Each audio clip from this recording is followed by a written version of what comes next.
అనిల్ కుమార్ యాదవ్ ఇవాళ చాలా భారీ ప్రెస్ కాన్ఫరెన్స్ పెట్టి నాకును కాకాని గోవర్ధన్ రెడ్డికి ఎప్పుడు గొడవలు ఉండేవి, అట్లాంటప్పుడు మేమిద్దరం కలిసి ఎట్లా వ్యాపారం చేస్తాం, అదేదో క్వార్జ్ మైనింగ్కి సంబంధించి అన్నటువంటి స్టేట్మెంట్ ఇచ్చారు. కావాలంటే సిబిఐతో దర్యాప్తు చేయించండి, ఈడీతో దర్యాప్తు చేయించండి, సిట్టింగ్ జడ్జితో దర్యాప్తు చేయించండి, నాకేం ప్రాబ్లం లేదు అన్నటువంటి.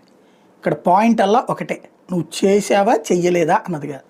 వైఎస్ఆర్ కాంగ్రెస్ పార్టీలో మంత్రిగా ఉన్నోళ్ళు, క్రియాశీలకంగా ఉన్నోళ్ళు ఖచ్చితంగా మోటాముల్లా సర్దుకుని ఒక సంచి, దాంట్లో ఓ 2 జతల బట్టలు, ఓ లుంగి, లేకపోతే కనుక ఒక షార్ట్స్ ఒక 2, అట్లాగే కావాల్సినటువంటి మందులు ఏమన్నా ఉంటే అందులో పెట్టుకుని రెడీలో ఉంచుకోవడం బెటర్.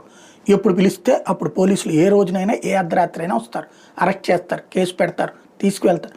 ఒక కేసు తర్వాత ఒక కేసు, ఒక కేసు తర్వాత ఒక కేసు, కొన్ని నెలల పాటు మిమ్మల్ని జైల్లో ఉంచుతారు.